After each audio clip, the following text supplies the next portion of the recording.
The face of America is changing.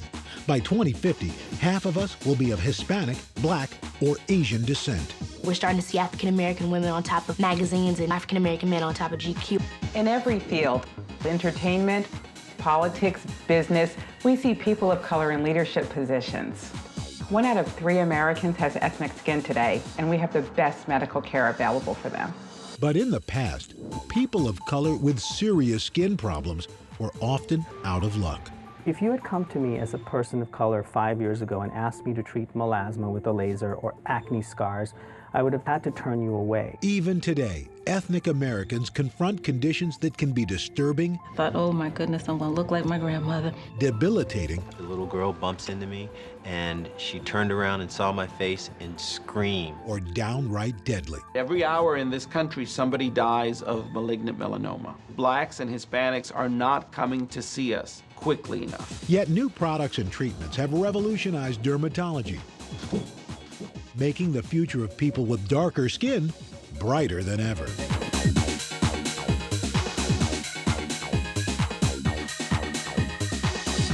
I'm Al Roker. Recent years have seen a boom in products, treatments, and services for people with ethnic skin. But what exactly do we mean by that phrase? Ethnic skin is a broad term that encompasses people of African descent, Asian descent, Latina descent, even people from the Mediterranean and Native Americans. So ethnic skin traditionally is skin that has more melanin in it. Melanin is a pigment produced by skin cells called melanocytes. We all have melanin, but some of us have more than others. There's a more concentrated amount of melanin in my skin, being an African American, than there would be in a Caucasian. The more melanin you have, the darker pigmented you are. Sunlight is a primary source of vitamin D, which is essential for healthy bones. But too much sun can be damaging. When the African Americans were over in Africa, there was a higher amount of melanin in our skin to protect us from the sun's heat and the sun's very intense rays. When Africans with dark skin began migrating north, their color was no longer an asset. They needed more sunlight, and so over thousands of years, they evolved, becoming lighter as they traveled further and further from the equator's harsh rays. White skin was a useful adaptation, but now we're coming full circle, and the world's complexion is getting browner. With the harmful rays of the sun, brown skin has its advantages. There are many benefits that come with darker skin. Darker skin does not age as quickly as Caucasian skin. The main reason has to do with sun damage. The melanin helps to prevent the damage that the sun can do. My skin color gives me a sun protection factor of around 8. So that means when I'm 64, I can expect to look 10 years younger than the average Caucasian man my same age. That's not bad. However, ethnic skin does have its own issues. There are a number of skin conditions that occur more commonly or present differently in darkly pigmented skin. Pigmentary abnormalities, very common in people with skin of color. The most common disorder ethnic skin specialists see is a condition called hyperpigmentation. Hyperpigmentation is associated with dark spots on the skin. In contrast, hypopigmentation is the terminology that we use to refer to a light spot on the skin. When we use the terminology depigmentation, that refers to a complete absence of pigmentation on the skin. It's a condition Lee Thomas knows all too well. I'm an entertainment reporter and an anchor at WJBK in Detroit. On your Fox Beat, it's just in time for prom season, or a scary movie called Prom Night. I first noticed that I had a skin problem about 15 years ago, and it started on my scalp. Yeah. It was just a patch. 2 more came up on the other side, and then I realized that it was something more. I freaked out, went to the doctor. He said, you have vitiligo, and there is no cure, but there are treatments. I almost didn't hear there are treatments. Vitiligo is a condition that results in loss of pigmentation. It could result in loss of pigmentation in one small area, or it can involve a large proportion of one's skin surface. It's considered an autoimmune condition in that one's own immune system attacks the cells that make the pigment. For vitiligo, something changes in the cell. So the body sees that melanocyte as being totally abnormal. It sees it as a foreign invader. No one knows what causes the body to behave this way, but it's not uncommon. About 3 million people in the United States suffer from the disease, many of them children. Let's go now and get your treatment today. Okay.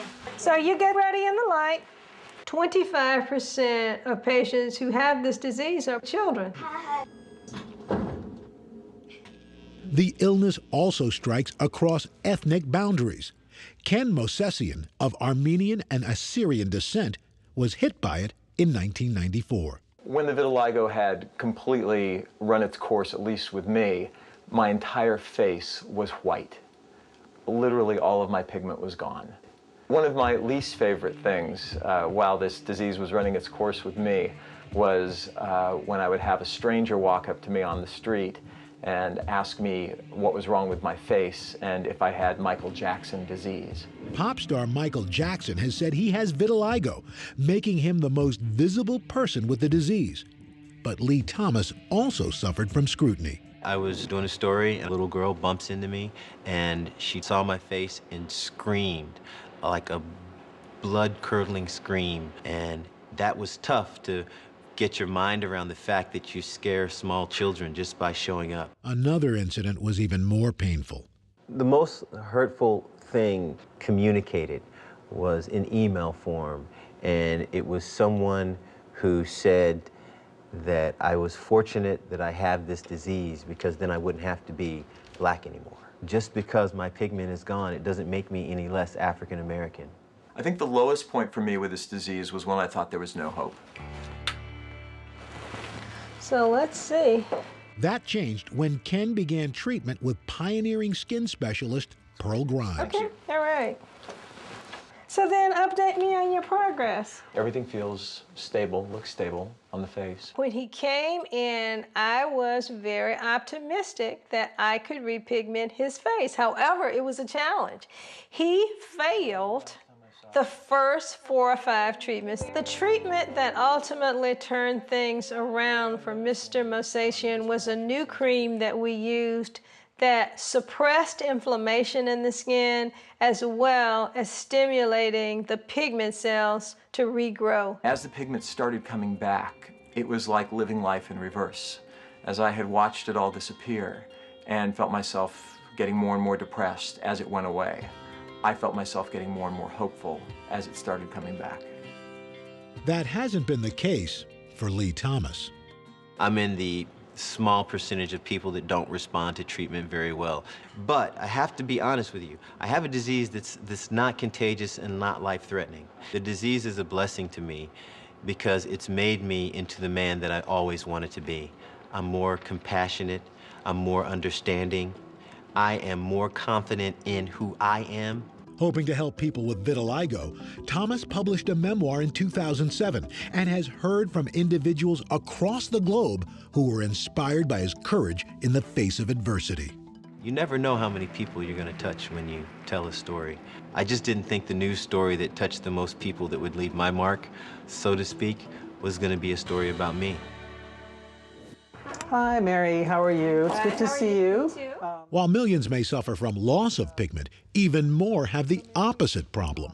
I would say the most common skin condition that my ethnic patients come to see me for are disorders of pigmentation, the skin getting darker, what we like to call hyperpigmentation, melasma, brown spots. Looks like the brown spots have really lightened. I see a much more even skin tone. In response to any trauma to the skin, we all respond by inflammation. In skin of color, the inflammation can activate your pigment cells or melanocytes and cause lots and lots of pigment to be poured out.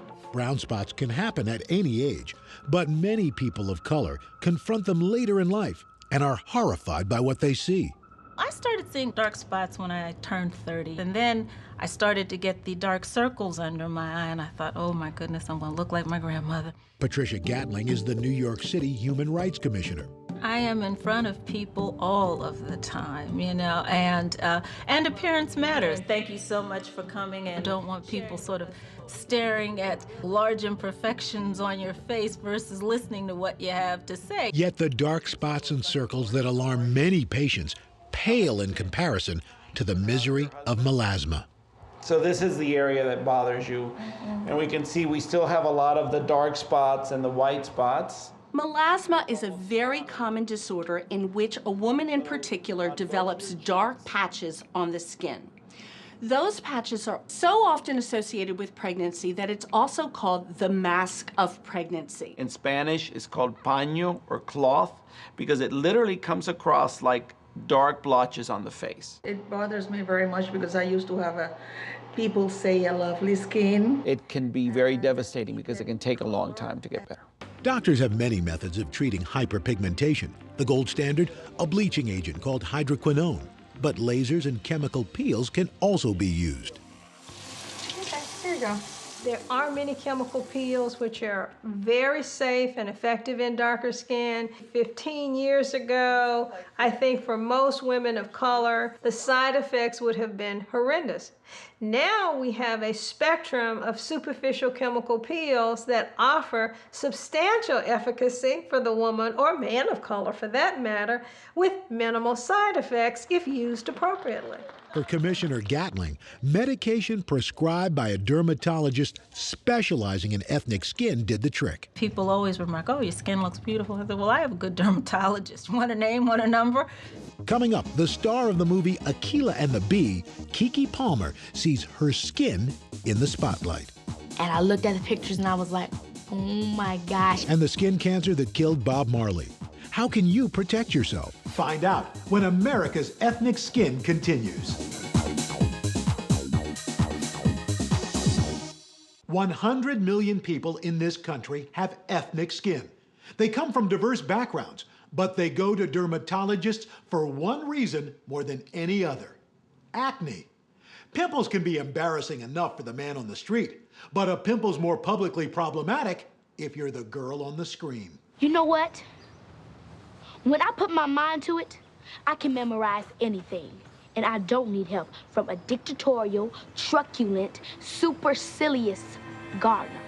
14-year-old Keke Palmer made her debut in the movie Barbershop 2, but she first found fame in 2006, appearing alongside Lawrence Fishburne and Angela Bassett as the title character in Aquila and the Bee. After Aquila and the Bee, I did shows like Good Morning America, Craig Ferguson, Oprah Winfrey, Jay Leno, great things like that. I started getting acne at I think about 11 years old. When my acne went down, like I'd still have little bitty dark spots. And you don't want to have to wear makeup all the time. So when you see the dark spots, sometimes it can distract you and make you think you have pimples when you really don't. Dark spots are caused by areas of inflammation in skin of color. So let's just say I have a pimple there. The pimple will heal and I'll get a dark spot, not because I did anything, I didn't touch it, I didn't scratch it, I didn't pick it. The dark spot will occur because I have more melanin in my skin. Man, I remember one time I went to some award show and I looked at the pictures and I was like, oh my gosh. It was just like, okay, I really see what, I really see it, and this is really, I really want to fix this. I tried everything and nothing worked for me. It made me feel like, man, when is this gonna go away? I don't want to wait till I'm like 39 and then finally my acne's gone. I want to go to film school and be a director. Like my role model is Jodie Foster.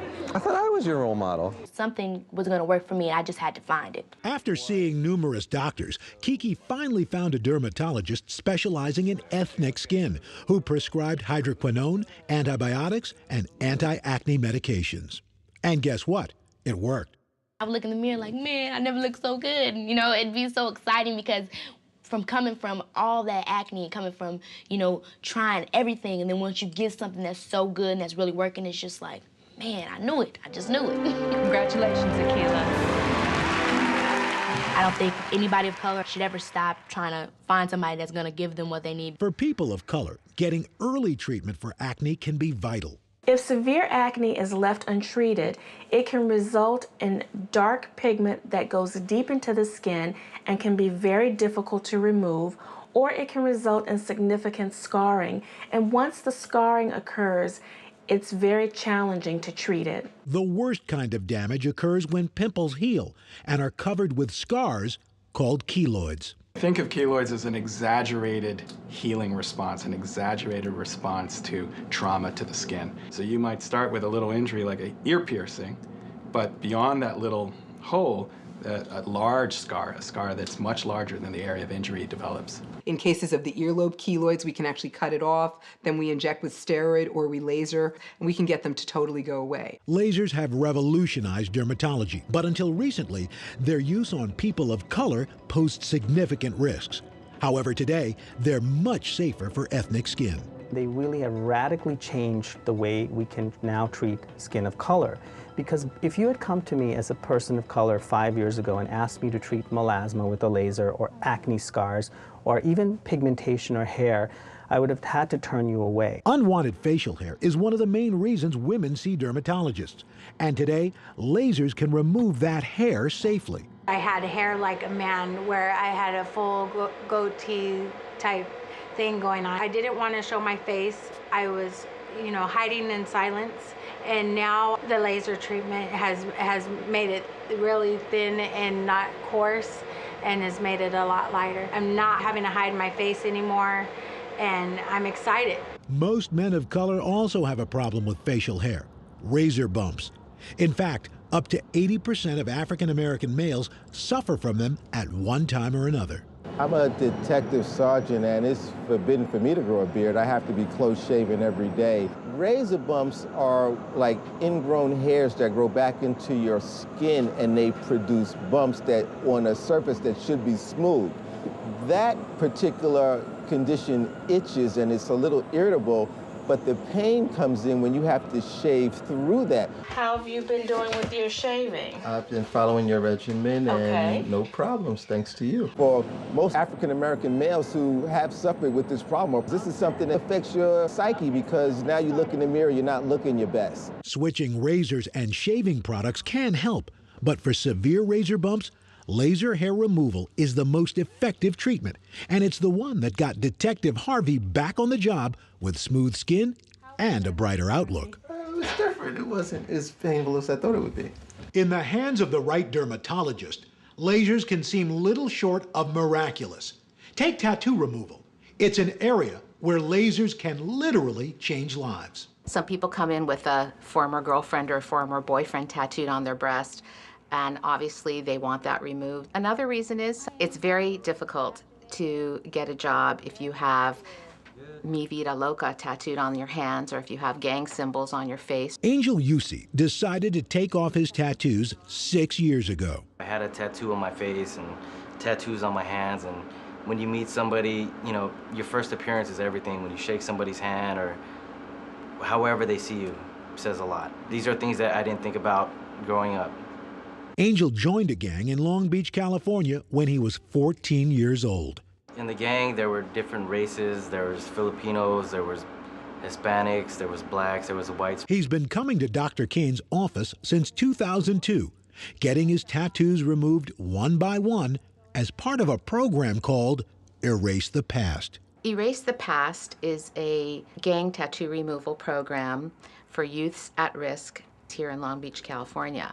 They have to meet certain criteria, and in exchange for their community service, we provide free tattoo removal. Nary Wrong has been in the program for 4 years.